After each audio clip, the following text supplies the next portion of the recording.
Welcome to Lecture 5, the Content Creation Process. So once you know the topic that you're going to teach, the next step is to engage in creating the actual content for your course. Now, you may already have content developed in the form of chapters if you've written a book on the topic, or something along those lines if you've written articles, etc.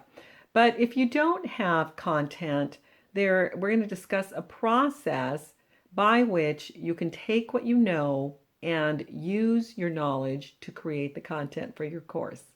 In fact, I have an entire course dedicated to just that topic here on Udemy. It's called Fast and Easy Course Content, and it is specifically geared toward helping you through the process, teaching you methods by which to create content. Now, we are going to talk about some of those here, but for purposes of getting detailed information, you may want to take that course as well.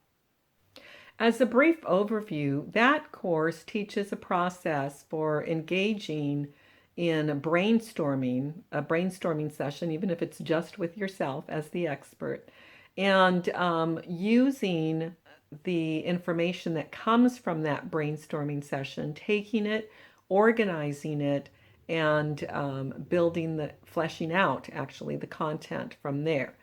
As I explained, the process in essence requires you to set aside some time, brainstorm ideas for possible content without any consideration as to order or organization.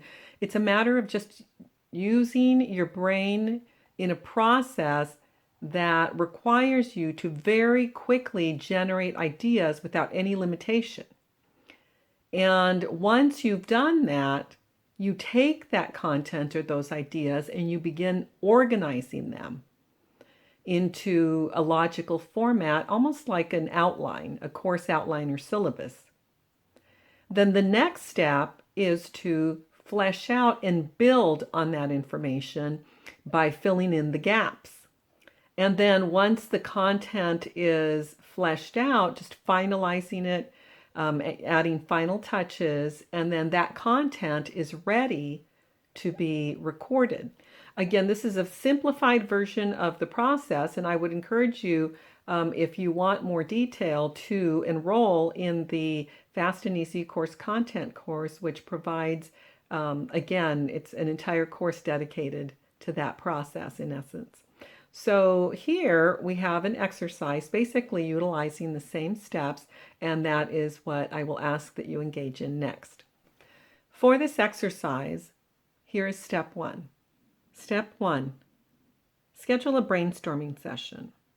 This may be with a group of people who know about the topic about which you're going to teach and have some sort of subject matter knowledge or expertise.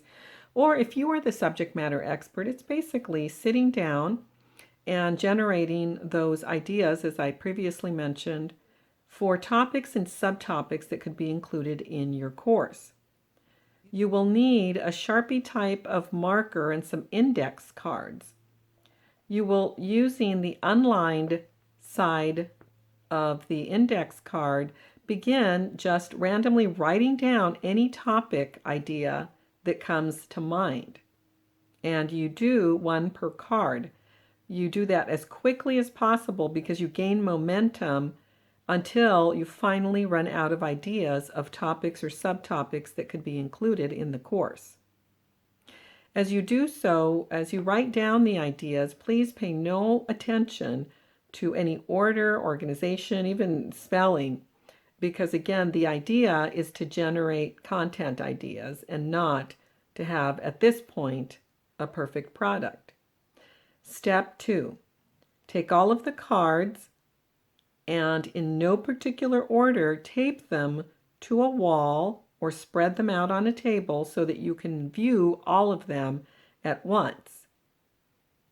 Again, you put them up or lay them out just randomly with no particular order. The idea is to be able to give you a bird's eye view of everything that you've come up with. Next, this is still part of step 2, you begin organizing the cards into topics or themes. And some may be obvious, others not so obvious.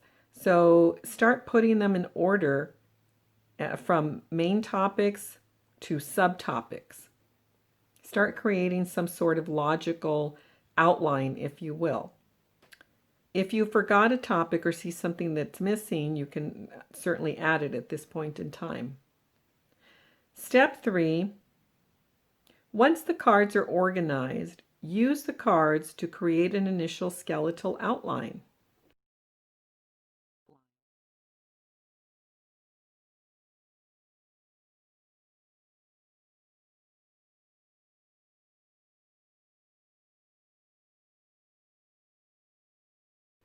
Step 4, now use the outline that you have created and begin to flesh it out with relevant content. This detailed course outline will then be included in a document that we'll discuss later called the Master Course Roadmap, which will be covered again in the next section.